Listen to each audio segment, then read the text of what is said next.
ಜೈ ಭೀಮ್ ಬಂಧುಗಳೇ, ಏನು ಸುಮಾರು ಒಂದು 3-4 ದಿವಸದಿಂದ ಸಾಮಾಜಿಕ ಜಾಲತಾಣದಲ್ಲಿ ಒಬ್ಬ ವೇದಮೂರ್ತಿ ಅಂತಕ್ಕಂಥ ವ್ಯಕ್ತಿ ಬಾಬಾ ಸಾಹೇಬ್ರ ಬಗ್ಗೆ, ಬುದ್ಧರ ಬಗ್ಗೆ, ಒಬ್ಬ ನಮ್ಮ ದೇಶದ ಪ್ರಧಾನಿಯಾದಂಥ ನರೇಂದ್ರ ಮೋದಿ ಅವ್ರನ್ನ ಹೋಲಿಕೆ ಮಾಡಿಕೊಂಡು ಬಹಳ ಹಗುರವಾಗಿ ಮಾತಾಡ್ತಾ ಇರ್ತಕ್ಕಂಥ ಒಂದಷ್ಟು ವಿಡಿಯೋಗಳು ಹರಿದಾಡ್ತಿತ್ತು.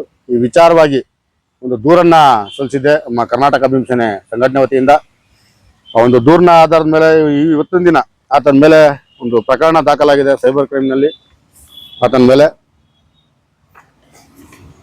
ಮುಂದಿನ ಒಂದು ಕಾನೂನಿನ ಹೋರಾಟ ಆತನ ಮೇಲೆ ನಡೆಯುತ್ತೆ. ಆತನ ಮೊಬೈಲ್ ನಂಬರು ಕೂಡ ನಮ್ಮ ಹತ್ರ ಈಗ ಆಲ್ರೆಡಿ ನಾವು ಪತ್ತೆ ಮಾಡಿದ್ದೀವಿ. ಫೋನ್ ಮಾಡಿದ್ರು ಸ್ವಿಚ್ ಆಫ್ ಬರ್ತಾ ಇದೆ, ಸಿಕ್ಕಿಲ್ಲ. KR ಪೇಟೆ ಭಾಗದವರು ಅಂತೇಳಿ ಗೊತ್ತಾಗಿದೆ. ಆದಷ್ಟು ಬೇಗ ಆತನ ಪೊಲೀಸರು ಬಂಧಿಸಿ ಕಾನೂನಿನ ಒಂದು ಚೌಕಟ್ಟಿನಲ್ಲಿ ಒಳಪಡಿಸ್ಲಿ ಅಂತೇಳಿ ನಾನು ಈ ಮೂಲಕ ಆಶಿಸ್ತೇನೆ. ಈ ಒಂದು ವಿಚಾರವಾಗಿ ಏನು ನಮ್ಮ ಸಮುದಾಯದಲ್ಲಿ ಒಂದಷ್ಟು ಗೊಂದಲ ಆಯಿತು, ಇದು ಯಾರೋ ಮಾತಾಡ್ತಾ ಇದ್ದಾರೆ ವಿಡಿಯೋ ಹಾಗೆ ಅಂತೇಳಿ, ಅದನ್ನ ದಯವಿಟ್ಟು ಶೇರ್ ಮಾಡೋದು ಸ್ಟಾಪ್ ಮಾಡಿ.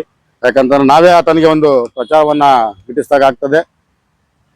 ಆತನ ಮೇಲೆ ಈಗ ಆಲ್ರೆಡಿ ದೂರನ್ನ ದಾಖಲಿಸಿದ್ದೀವಿ, ಪ್ರಕರಣ ಕೂಡ ದಾಖಲಾಗಿದೆ. ಮುಂದಿನ ದಿನಗಳಲ್ಲಿ ಅವನಿಗೆ ಒಂದು ಕಾನೂನಿನ ಪಾಠವನ್ನ ನಾವು ಕಲಿಸೋಣ.